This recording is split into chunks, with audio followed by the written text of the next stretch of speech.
Мы производим кисломолочные продукты и цельномолочные продукты.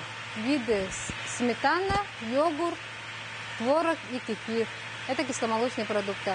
А цельномолочные продукты у нас сливки питьевые 30%, сливки густые 42% и молоко пастеризованное 2,5%.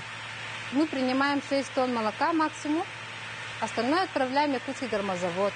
В летнее время у нас 2 смены, так как работы много у нас получается.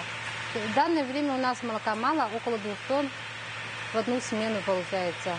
Я устроилась на работу в прошлом году. Но считая с прошлым годом, у нас развитие очень высокое. В этом году мы приобрели оборудование разлива и упаковки, бутылки, пэт-бутылки. И разливаем там кефир, йогурт, молоко и сливки питьевые можем. Так, она вот сама разливает по объему 0,5 литровые и упаковывает